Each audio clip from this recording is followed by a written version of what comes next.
ಶಾಲೆಯಲ್ಲಿ ಓದುತ್ತಿದ್ದೇನೆ. ಮುಗ್ಧ ಮನಸ್ಸಿನ ಮೊಗ್ಗುಗಳು, ಮುಗ್ಧತೆಯ ತೋಟದಲ್ಲಿ ಹರಳುವ ಹೂಗಳು, ಬಣ್ಣದ ಭೇದ ಭಾವವರಿಯದ ಪ್ರೀತಿಯ ಕಂಪಸೂಸುದ ನಗುವ ಕಂದಮ್ಮಗಳು. ಮುಂದಿನ ಭವಿಷ್ಯದ ಮುಡಿಗೆ ವಿರಾಜಮಾನವಾಗಿ ರಾರಾಜಿಸಲು ಕಾದಿರುವ ನನ್ನ ಎಲ್ಲ ಸ್ನೇಹಿತರಿಗೂ ಮಕ್ಕಳ ದಿನಾಚರಣೆಯ ಶುಭಾಶಯಗಳು.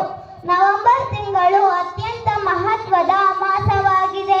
ನವೆಂಬರ್ 1ರಂದು ಕನ್ನಡ ರಾಜ್ಯೋತ್ಸವವನ್ನು ಅತ್ಯಂತ ವಿಜೃಂಭಣೆಯಿಂದ ಆಚರಿಸಿ ಈಗ ನವೆಂಬರ್ 14 ಮಕ್ಕಳ ದಿನಾಚರಣೆಯನ್ನು ಅದ್ದೂರಿಯಾಗಿ ಆಚರಿಸಲು ಸಿದ್ಧರಾಗಿದ್ದೇವೆ. ಇಂದಿನ ಮಕ್ಕಳೇ ನಾಳಿನ ಪ್ರಜೆಗಳು. ಮಕ್ಕಳೇ ದೇಶದ ನಿಜವಾದ ಆಸ್ತಿ. ನಮ್ಮ ಸಮಾಜವನ್ನು ರೂಪಿಸುವ ಮಕ್ಕಳ ಮಹತ್ವವನ್ನು ತಿಳಿಸುವ ಹಬ್ಬವೇ ಮಕ್ಕಳ ದಿನಾಚರಣೆಯಾಗಿದ್ದು, ಮಕ್ಕಳ ಪ್ರತಿಭೆ, ಕನಸುಗಳು ಮತ್ತು ಸಾಮರ್ಥ್ಯವನ್ನು ಗುರುತಿಸುವ ದಿನ ಇದಾಗಿದೆ. ನೆಹರೂರವರಿಗೆ ಮಕ್ಕಳೆಂದರೆ ಅಪಾರ ಪ್ರೀತಿ, ವಾತ್ಸಲ್ಯದಿಂದ ಕಾಣುತ್ತಿದ್ದರು ಮತ್ತು ಮಕ್ಕಳು ಸಹ ನೆಹರೂರವರನ್ನು ಪ್ರೀತಿಸುತ್ತಿದ್ದರು. ಪ್ರೀತಿಯಿಂದ ನೆಹರೂರವರನ್ನು ಚಾಚಾ ನೆಹರು ಎಂದು ಕರೆಯುತ್ತಿದ್ದರು. ಈ ದಿನ ಮಕ್ಕಳಿಗಂತೂ ಅಕ್ಷರಶಃ ಹಬ್ಬ. ದೊಡ್ಡವರಿಗೆ ಬಾಲ್ಯದ ದಿನಗಳನ್ನು ಮತ್ತೆ ಮೆಲುಕು ಹಾಕುವ ಕ್ಷಣವಾಗಿದೆ. ಭಾರತದಲ್ಲಿ ಮಕ್ಕಳ ದಿನಾಚರಣೆಯನ್ನು ನವೆಂಬರ್ 14ರಂದು ಪ್ರತಿ ವರ್ಷ ಆಚರಿಸಲಾಗುತ್ತದೆ. ಈ ದಿನವನ್ನು ಬಾಲ ದಿವಸ್ ಎಂದು ಕರೆಯುತ್ತಾರೆ. ಇವರು ಭಾರತದ ಮೊದಲ ಪ್ರಧಾನಮಂತ್ರಿ ಪಂಡಿತ್ ಜವಾಹರ್ಲಾಲ್ ನೆಹರೂರವರ ಜನ್ಮ ವಾರ್ಷಿಕೋತ್ಸವವನ್ನು ಸೂಚಿಸುತ್ತದೆ. ಇವರು 1889 ನವೆಂಬರ್ 14ರಂದು ಅಲಹಾಬಾದಿನಲ್ಲಿ ಜನಿಸಿದರು. ಇವರ ತಂದೆ ಪಂಡಿತ್ ಮೋತಿಲಾಲ್ ನೆಹರು ಹಾಗೂ ತಾಯಿ ಸ್ವರೂಪರಾಣಿ. ಗಾಂಧೀಜಿಯವರಿಂದ ಪ್ರಭಾವಿತರಾಗಿ ನೆಹರೂರವರು ಸ್ವಾತಂತ್ರ್ಯ ಹೋರಾಟದಲ್ಲಿ ಪಾಲ್ಗೊಂಡರು ಮತ್ತು ಸ್ವಾತಂತ್ರ್ಯ ಹೋರಾಟದ ಮೊಟ್ಟ ಮೊದಲ ಪ್ರಧಾನಮಂತ್ರಿಯಾಗಿ ಅಧಿಕಾರ ಸ್ವೀಕರಿಸಿ 1964 ಅವರ ಮರಣದವರೆಗೂ ಭಾರತದ ಪ್ರಧಾನಮಂತ್ರಿಯಾಗಿ ಸೇವೆ ಸಲ್ಲಿಸಿದ್ದಾರೆ. ಬಲಿಷ್ಠ ರಾಷ್ಟ್ರವನ್ನು ನಿರ್ಮಿಸುವುದು ನೆಹರೂರವರ ಕನಸಾಗಿತ್ತು. ಅದು ಕೇವಲ ಮಕ್ಕಳಿಂದ ಮಾತ್ರ ಸಾಧ್ಯ ಎಂದು ಅರಿತ ನೆಹರೂರವರು ಮನೆಯಲ್ಲಿ ಮಕ್ಕಳಿಗೆ ಪೋಷಕರು ಶಿಸ್ತು, ಪ್ರಾಮಾಣಿಕತೆ ಮತ್ತು ಉತ್ತಮ ಮೌಲ್ಯಗಳನ್ನು ಕಲಿಸಬೇಕು. ಆಗ ಮಕ್ಕಳು ಜೀವನದಲ್ಲಿ ಯಶಸ್ವಿಯಾಗುತ್ತಾರೆ ಎಂದು ಯಾವಾಗಲೂ ಹೇಳುತ್ತಿದ್ದರು. ನೆಹರೂರವರು ಭಾರತದ ಪ್ರಧಾನಮಂತ್ರಿಯಾಗಿ ಭಾರತ ದೇಶವನ್ನು ವಿಶ್ವ ನಾಯಕನಾಗಿ ಮಾಡುವತ್ತ ಗಮನ ಹರಿಸುತ್ತಿದ್ದರು. ಈ ದಿನದಂದು ಶಾಲಾ ಕಾಲೇಜುಗಳಲ್ಲಿ ಸಾಂಸ್ಕೃತಿಕ ಕಾರ್ಯಕ್ರಮಗಳನ್ನು ಆಯೋಜಿಸಿ ಅವುಗಳಲ್ಲಿ ನಾಟಕ, ನೃತ್ಯ, ಸಂಗೀತ, ಭಾಷಣ ಸ್ಪರ್ಧೆ, ಪ್ರಬಂಧ ಸ್ಪರ್ಧೆ ಮತ್ತು ಚಿತ್ರಕಲೆಯನ್ನು ಆಯೋಜಿಸಿ ಮಕ್ಕಳೆಲ್ಲ ಕಾರ್ಯಕ್ರಮಕ್ಕೆ ಭಾಗಿಯಾಗಿ ಸಂತಸ ಪಡುವರು. ಈ ದಿನದಂದು ಮಕ್ಕಳಿಗೆ ಬಹುಮಾನವನ್ನ ಕೊಡ್ತಾರೆ. ಇವರು ಮಕ್ಕಳ ಓದಿಗೆ ಯಾವಾಗಲೂ ಒತ್ತು ನೀಡುತ್ತಿದ್ದರು. ಅವರ ಅವಧಿಯಲ್ಲಿ ಕಾಲೇಜುಗಳ ಸ್ಥಾಪನೆ ಅನೇಕ.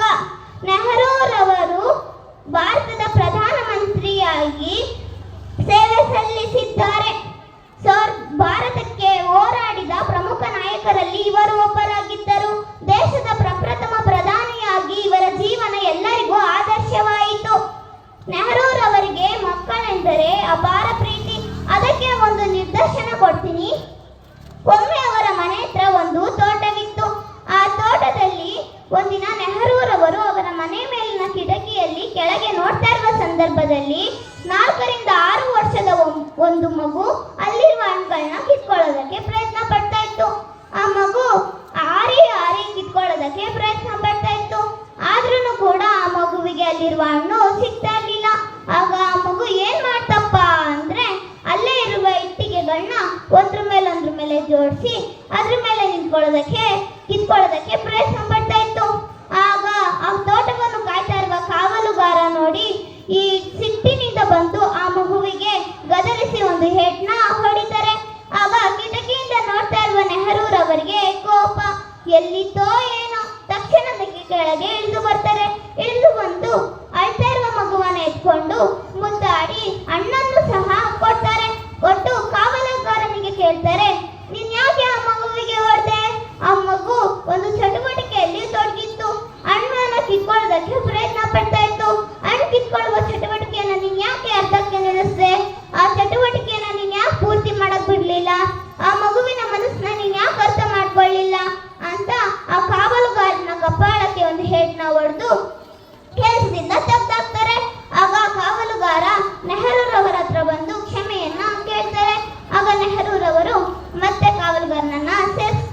ಅದಕ್ಕೆ ಸೇರಿಸ್ಕೋತಾರೆ.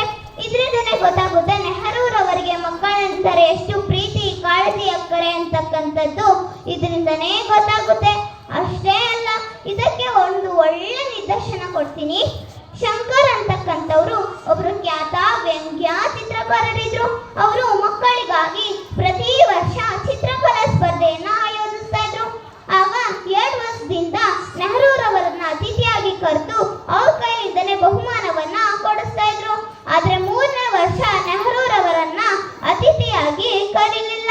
ಅದಕ್ಕೆ ನೆಹರೂರವರು ನನ್ನನ್ನು ಅತಿಥಿಯಾಗಿ ಕರೀಲಿಲ್ಲ ಅಂತ ಅವ್ರಿಗೆ ಬೇಜಾರೂ ಆಗ್ಲಿಲ್ಲ, ಸಿಟ್ಟು ಬರ್ಲಿಲ್ಲ. ಆದ್ರೆ ಕಾರ್ಯಕ್ರಮಕ್ಕೆ ಕರೀಲಿಲ್ಲ ಅಂದ್ರೂ ಎಲ್ಲಕ್ಕಿಂತ ಮೊದಲನೆಯ ಸಾಲಿನಲ್ಲೇ ಹೋಗಿ ಕೂತ್ಕೋತಾರೆ. ಅವರು ಕಾರ್ಯಕ್ರಮಕ್ಕೆ ಕರೀಲಿಲ್ಲ ಅಂದ್ರು ಯಾಕಪ್ಪ ಕೂತ್ಕೊಂಡ್ರು ಅಂದ್ರೆ ಮಕ್ಕಳು ಬಹುಮಾನ ಇಸ್ಕೊಳ್ಳೋದನ್ನ ಕಣ್ತುಂಬ ನೋಡಿ ಸಂತೋಷ ಪಡ್ಬೇಕು. ಮಗು ಬಹುಮಾನ ಇಸ್ಕೋಬೇಕಾದ್ರೆ ಆ ಮಗುವಿನ ಮುಖದಲ್ಲಿರುವ ನಗು ಸ್ವರ್ಗಕ್ಕೆ ಸಮಾನ ಎನ್ನುವಂತ ಉದ್ದೇಶದಿಂದ ಅಲ್ಲೋಗಿ ಕೂತ್ಕೊಂಡಿರ್ತಾರೆ. ಆಗ ಆ ಕಾರ್ಯಕ್ರಮವನ್ನು ಏರ್ಪಡಿಸಿದ ಶಂಕರ್ ಅವರು ನೆಹರೂರವರನ್ನ ನೋಡಿ ಆಶ್ಚರ್ಯದಿಂದ ಕೇಳ್ತಾರೆ, ನೆಹರೂರವರೇ ನೀವಿಲ್ಲಿ ಅಂತ ಕೇಳ್ತಾರೆ. ಆಗ ನೆಹರೂರವರು ಹೇಳ್ತಾರೆ, ನಾನು ಮಕ್ಕಳು ಬಹುಮಾನ ಇಸ್ಕೊಳ್ಳೋದನ್ನ ನೋಡಿ ಸಂತೋಷ ಪಡೋದಿಕ್ ಬಂದಿದ್ದೀನಿ ಅಂತ ಹೇಳ್ತಾರೆ. ಹಾಗೆ ಒಂದು ಒಪ್ಪಿಗೆಯನ್ನು ಕೂಡ ಮಾಡ್ಕೋತಾರೆ. ಆ ಒಪ್ಪಿಗೆ ಏನಪ್ಪಾ ಅಂದ್ರೆ ಮುಂದಿನ ವರ್ಷದಿಂದ ನನ್ನನ್ನೇ ಅತಿಥಿಯಾಗಿ ಕರಿಬೇಕು, ನಾನೇ ಮಕ್ಕಳಿಗೆ ಬಹುಮಾನವನ್ನ ಕೊಡ್ತೀನಿ ಅಂತ ಒಂದು ಒಪ್ಪಿಗೆಯನ್ನ ಮಾಡ್ಕೋತಾರೆ. ಆ ಒಪ್ಪಿಗೆಗೆ ಶಂಕರ್ ಅವರು ಒಪ್ಕೋತಾರೆ. ಇದರಿಂದನೇ ಗೊತ್ತಾಗುತ್ತೆ ನೆಹರೂರವರಿಗೆ ಮಕ್ಕಳೆಂದರೆ ಎಷ್ಟು ಪ್ರೀತಿ, ಕಾಳಜಿ, ಅಕ್ಕರೆ ಅಂತಕ್ಕಂಥದ್ದು ಇದರಿಂದನೇ ಗೊತ್ತಾಗುತ್ತೆ. ಅಷ್ಟೇ ಅಲ್ಲ, ನೆಹರೂರವರು ಹೇಳ್ತಾ ಇದ್ರು, ಮಕ್ಕಳಲ್ಲಿ ಯಾವುದೇ ಜಾತಿ, ಲಿಂಗ, ಮತ, ವರ್ಣ ಇದ್ಯಾವುದೂ ಇರೋದಿಲ್ಲ, ಇದು ಪೋಷಕರೇ ಮಕ್ಕಳಲ್ಲಿ ಸೃಷ್ಟಿಸುತ್ತಾರೆ ಎನ್ನುವಂತಹ ಉದ್ದೇಶ ನೆಹರೂರವರದಾಗಿತ್ತು. ಇಂದಿನ ಮಕ್ಕಳನ್ನು ಪ್ರಜೆಗಳನ್ನಾಗೆ ಪರಿಗಣಿಸಬೇಕು. ಯಾಕಂದ್ರೆ ಇಂದಿನ ಮಕ್ಕಳೇ ನಾಳಿನ ಪ್ರಜೆಗಳು, ನಾಳಿನ ಭಾರತವನ್ನು ಆಳ್ತಕ್ಕಂಥವ್ರು ಎನ್ನುವಂತಹ ಉದ್ದೇಶದಿಂದ ನೆಹರೂರವರು ಆ ಕಾಲದ ಮಕ್ಕಳಿಗೆ ಯೋಗಾಭ್ಯಾಸ ಮಾಡಿ ಚೆನ್ನಾಗಿ ಓದಿ ಹೆಚ್ಚು ಹೆಚ್ಚು ಪುಸ್ತಕಗಳನ್ನು ಓದಿ ಬುದ್ಧಿವಂತರಾಗಿ ಎನ್ನುವಂತ ಎಲ್ಲ ಒಳ್ಳೆ ಮಾತುಗಳನ್ನ ಹೇಳ್ತಾ ಇದ್ರು. ಇದೆಲ್ಲದರಿಂದನೇ ನೆಹರೂರವರಿಗೆ ಮಕ್ಕಳೆಂದರೆ ವಿಶೇಷವಾದ ಪ್ರೀತಿ.